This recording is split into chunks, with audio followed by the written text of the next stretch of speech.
Saludos desde la redacción de Euronews. Este jueves 27 de mayo comenzamos felicitando al Villarreal, que acaba de ganar la Liga Europa de Fútbol contra nada menos que el Manchester United. Una hazaña que convierte al equipo español en el club más pequeño de la historia en levantar la antes llamada Copa de la UEFA. Felicidades.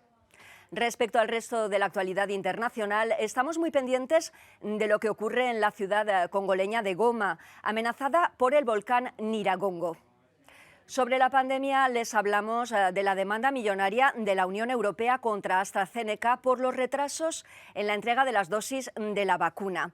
Y viajamos a Argentina, a Buenos Aires, donde muchos han salido a la calle para protestar contra el confinamiento estricto y para pedir más vacunas. Terminamos con la Divina Comedia de Dante, que va a ser lanzada al espacio, y con jazz, con el último disco de Michel Portal. Pero hay más. Vamos con los titulares. Evacuada la ciudad congoleña de Goma. Las autoridades temen una inminente erupción del volcán Nyiragongo en tierra o bajo el lago Kivu. Suiza da la espalda a la Unión Europea. Tras meses de dilaciones, da por terminadas las negociaciones sobre su participación en el mercado único. El Villarreal, campeón de la UEFA Europa League. El equipo español bate al Manchester United tras una interminable tanda de penaltis. Visitamos la playita de Buenaventura, una ciudad portuaria colombiana aterrorizada por las pandillas cuyas víctimas desaparecen en el mar. Las nutrias gigantes han vuelto a Argentina. 40 años después de su desaparición, 2 ejemplares traídos desde Europa han tenido 3 crías. Evacuada la ciudad congoleña de Goma. Ante el riesgo de otra erupción inmediata del volcán Nyiragongo, las autoridades decidieron vaciar la ciudad de 160.000 habitantes en el este de la República Democrática del Congo.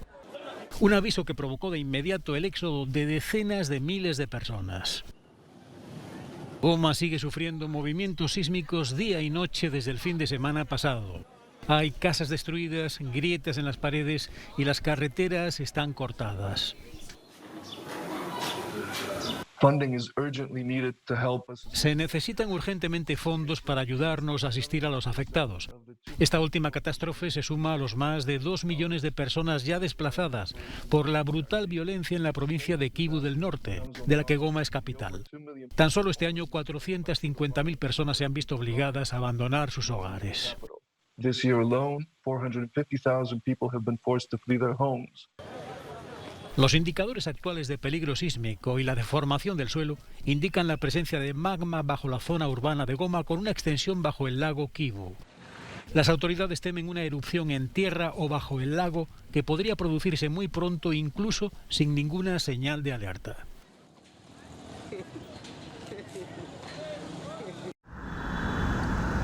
Suiza da la espalda a la Unión Europea. Tras meses de dilaciones, Suiza ha dado por terminadas las negociaciones sobre su relación con la UE. El acuerdo negociado pretendía actualizar el marco jurídico de la participación de Suiza en el mercado único de la UE y establecer un mecanismo de resolución de conflictos. Nuestro actual acuerdo comercial con Suiza tiene casi 50 años. Nuestros paquetes de acuerdos sectoriales tienen más de 20 años. Y está claro que la legislación europea seguirá evolucionando. Mientras no tengamos acuerdos marco, todos estos acuerdos no evolucionarán. Habrá una brecha cada vez mayor. Y eso significa la pérdida de oportunidades para los operadores suizos en la Unión Europea. En Suiza, el Partido Socialista lamentó el fracaso de las negociaciones, al igual que los partidos ecologistas. La derecha populista de la Unión Democrática de Centro, el mayor partido del país, celebró lo que definió como victoria de la autodeterminación. Ha habido puntos de fricción y esos mismos puntos de fricción han surgido en los últimos 2 años en relación con los salarios, con las normas sobre ayudas estatales y, por supuesto, con la inmigración. El ministro de Asuntos Exteriores suizo asegura que si se firma el acuerdo bilateral que permitiría a los titulares de pasaportes de la UE viajar libremente a Suiza y beneficiarse de la asistencia social, eso supondría un cambio de paradigma en la política de inmigración del país. Y es algo que el país no estaría dispuesto a aceptar. Los sindicatos suizos acogieron con satisfacción la ruptura de conversaciones. La Federación de la Industria de Maquinaria y Equipos Eléctricos insistió en que el acceso sin obstáculos al mercado europeo es crucial para las empresas de este sector, que exportan alrededor del 55% de su producción a la Unión Europea. Tensión límite en la final de la Europa League. Maratónica tanda de penaltis en la que intervinieron ambos porteros. El Villarreal se impuso a uno de los gigantes del fútbol europeo, el Manchester United, por 11-10 en la tanda de penaltis en la final de la Europa League. El modesto equipo castellonense obtiene su primer gran trofeo en los 98 años de historia del club. Es surrealista, tío. O sea, he sido socio toda mi vida del Villarreal y ahora estoy aquí gritando porque ha ganado la Europa, ¿sabes? O sea, ¡vamos! ¡Vamos! ¡La Copa ya está aquí! ¡Sí, sí, sí! ¡La Copa ya está aquí! ¿Qué te puedo decir? Que esto es lo más que puede vivir un pueblo, ¡un pueblo! ¡Eso ha sido de infarto! ¡Eso ha sido de infarto! Y esto es Manchester. Aquí las cosas se vivieron, se sufrieron de otra manera. Si confías en que un portero marque un penalti en el último partido, en la última patada de la temporada, entonces, cuando se llegó a los penaltis pensé que perderíamos porque no tenemos grandes lanzadores de penaltis en el campo. Mis amigos y yo dijimos que De Gea había fallado el penalti, pero sí, estoy hecho polvo, completamente abatido.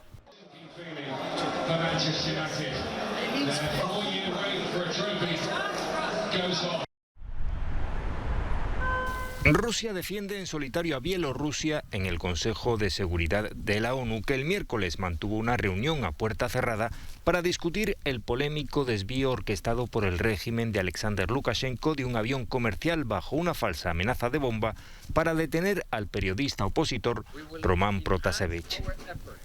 Aumentaremos nuestros esfuerzos, decía el embajador de Estonia ante la ONU, incluso mediante la coordinación de nuestras políticas de sanciones para garantizar que las autoridades bielorrusas asuman la responsabilidad de sus actos. Condenamos plenamente este hecho como otro intento flagrante de las autoridades bielorrusas de silenciar todas las voces de la oposición. A excepción de Rusia, todos los miembros europeos del Consejo pidieron la liberación inmediata de Protasevich y de su novia, también arrestada, y a la ONU que investigue con urgencia lo sucedido. El avión, que fue interceptado por un caza bielorruso para hacerlo aterrizar en Minsk por una supuesta amenaza de bomba, despegó de Grecia con destino a Lituania. Protasevich desempeñó un papel fundamental en la difusión de las protestas de la oposición tras las polémicas elecciones presidenciales del año pasado, que la Unión Europea tachó de fraudulentas. Desde Moscú, la portavoz del Ministerio ruso de Asuntos Exteriores justificaba su postura ante la ONU. ¿Hay alguna razón para que este incidente no se considere desde el punto de vista de una investigación en el contexto de la seguridad de la aviación y la seguridad de los vuelos, y si se investigue desde un punto de vista puramente político? La Unión Europea ha cerrado su espacio aéreo a Bielorrusia, cuyo presidente Alexander Lukashenko lleva 27 años en el poder y es considerado el último dictador de Europa. Ante la oleada de críticas y de sanciones, Lukashenko acusa a los países occidentales de querer estrangular a su país. La Unión Europea pide 10 euros diarios por dosis no entregada a AstraZeneca a partir del mes de julio, una cifra que podría llegar a los 200 millones de euros diarios. El mes pasado, la Unión Europea demandó al fabricante de medicamentos al considerar que no había respetado las entregas del contrato de compra de vacunas y que había favorecido al Reino Unido. La defensa europea pide al juez que obligue a la compañía farmacéutica a entregar rápidamente las dosis prometidas. AstraZeneca había acordado entregar 300 millones de dosis antes de finales de junio, pero acabará entregando un tercio del total.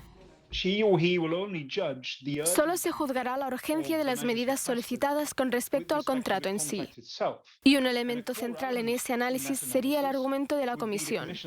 Mire, en lugar de que tengamos que hacer un trámite sobre el fondo y esperar un número de años hasta que hayamos hecho este análisis enciclopédico de todo el contrato, hay un remedio simple para este litigio, que es simplemente que la otra parte suministre esas vacunas.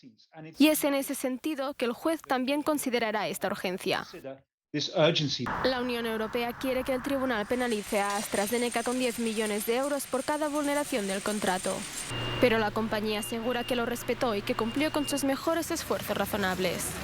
La empresa podría alegar cuestiones de producción, explica este experto legal. La posibilidad o no de que AstraZeneca entregue estas vacunas depende, por supuesto, de los compromisos contractuales que también tiene con otras partes. Entonces, la Comisión Europea y los Estados miembros, porque no debemos olvidar que la Comisión actúa aquí para los Estados miembros, tendrán que demostrar que existe esta posibilidad y, por lo tanto, por supuesto, tendrán que incorporar contratos y compromisos contractuales en los que no es parte. Y ese es un elemento difícil en este procedimiento en particular, porque probablemente obligaría al juez a mirar también el contenido de estos otros contratos. Y de hecho, el juez, por supuesto, puede o no tener acceso a estos contratos. Se espera una decisión en un plazo de 2 a 4 semanas, que posteriormente se podrá apelar. Los ánimos están caldeados en Buenos Aires. Decenas de argentinos denuncian la mala gestión de Alberto Fernández durante la pandemia. Reclaman más vacunas y rechazan el estricto confinamiento de 9 días, impuesto por el gobierno el pasado viernes para afrontar el vertiginoso aumento de los contagios de COVID-19. Argentina registra más de 20.000 casos diarios aproximadamente y suma más de 75.000 fallecidos por el virus. Si ellos hubieran traído mayor cantidad de vacunas en el momento oportuno, seguramente esto no lo estaríamos viviendo. Es muy grave, te están prohibiendo trabajar, te están quitando las libertades, eso me da bronca. Yo me he puesto a llorar, depresión, o sea, la gente solamente se muere por esta enfermedad, no. Escuchame, existe la neumonía, existe la pulmonía, existe la gripe común. A mí que no me vengan con el cuento que es todo esto es la enfermedad. La ola de críticas y el posible colapso de los hospitales apremian a Fernández. El mandatario argentino pone sus esperanzas en la llegada del primer lote de vacunas de AstraZeneca producidas conjuntamente con México. Este fin de semana el país suramericano recibirá 800.000 dosis para continuar con la inmunización. Ambas naciones acordaron la producción de unos 150 millones de vacunas. Casi 9 millones de argentinos han sido vacunados con al menos una dosis y más de 2,5 millones han recibido la pauta completa. Es un espacio de paz, pero parece un penal a cielo abierto. Estamos en Puente Nayero, un sector protegido por el ejército colombiano, en el barrio de La Playita, en la ciudad portuaria de Buenaventura. Es una cárcel, es una calle, pero nos sentimos encarcelados, porque para nosotros salir a un lado, izquierdo, derecho, como sea, siempre vamos a tener riesgo.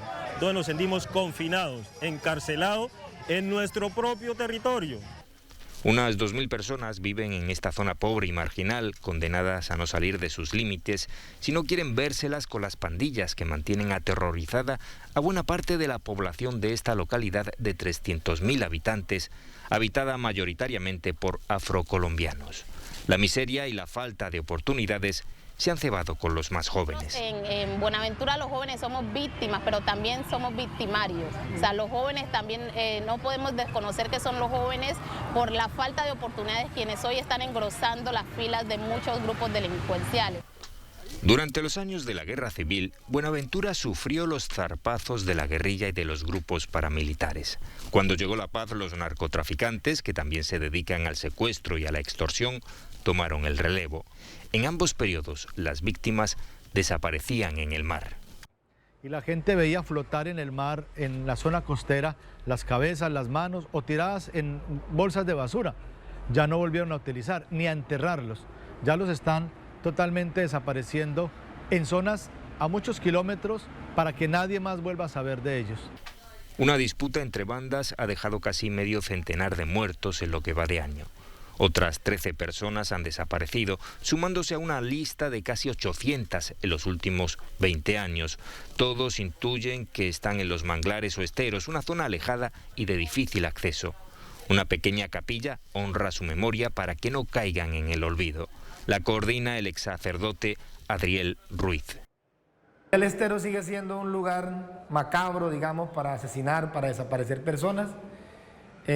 Pues hay desapariciones actuales de este año, entonces muchas de ellas se cometen aquí en los barrios, muchas de ellas cuentan que se los llevan los grupos en lancha, entonces se presume que es hacia estos esteros.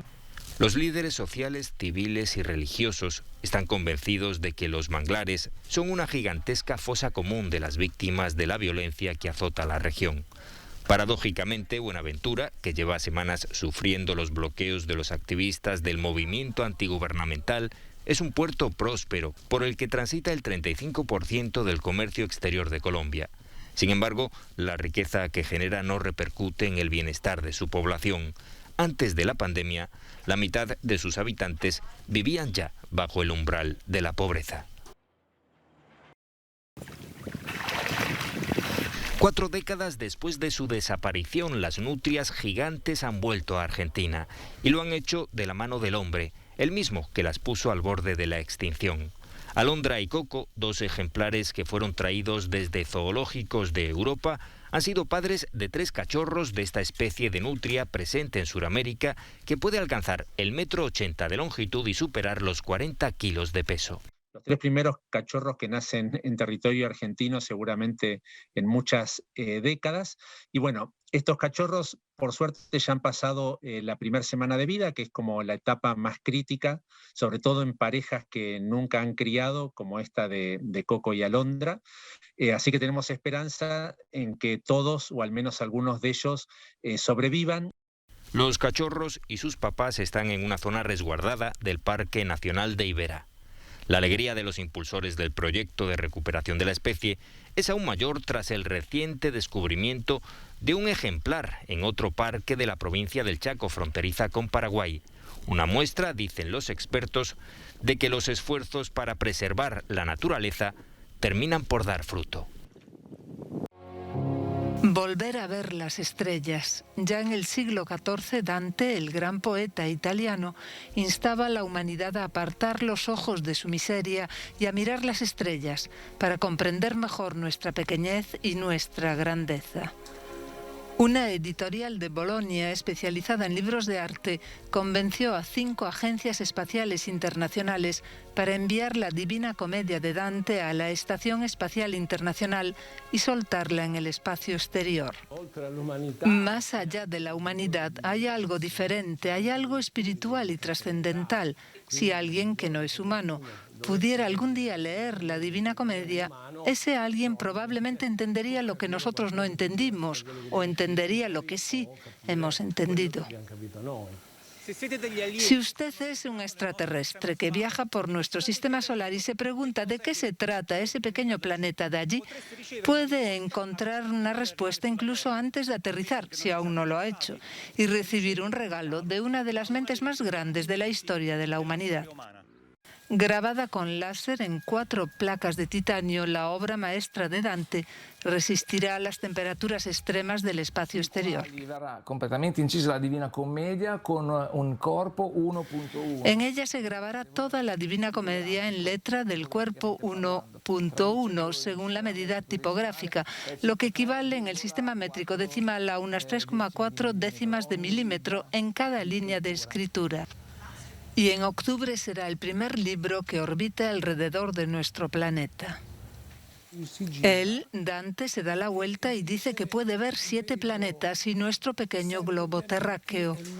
Por tanto, no solo nos da una visión del espacio exterior.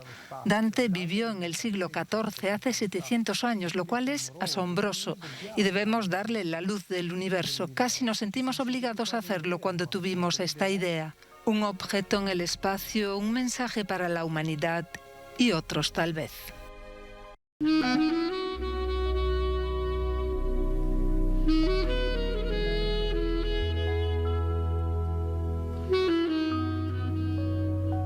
Michel Portal es uno de los grandes músicos de jazz europeos. Acaba de publicar un nuevo álbum, el primero en 10 años, titulado sobriamente MP85, sus iniciales y su edad. Fred Ponsard ha hablado por Zoom con el músico que se hallaba en Saint-Germain-des-Prés, en París.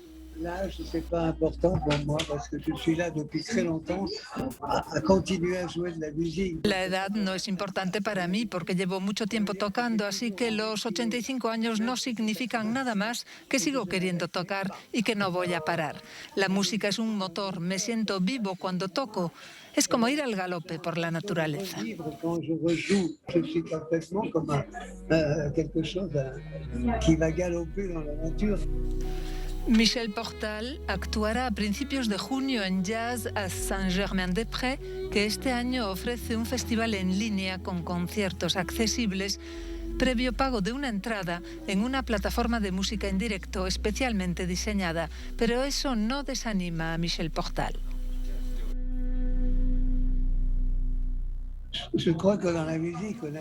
Creo que muchos músicos hemos tocado en circunstancias inauditas, tocando delante de 2 personas. Eso ya me pasó cuando tenía 20 o 25 años. Uno se acostumbra a muchas cosas en este negocio. No se deja de tocar porque solo haya una persona, no importa.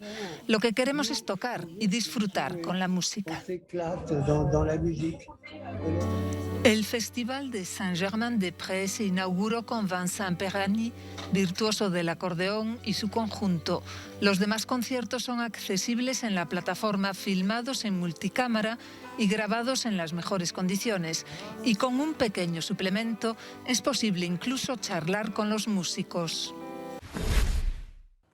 Llegamos al final de Euronews hoy. Les dejamos con imágenes de la celebración del nacimiento, iluminación y muerte de Buda en Bangkok. Gracias por su compañía. Volvemos mañana. Hasta entonces, cuídense mucho y disfruten lo que puedan.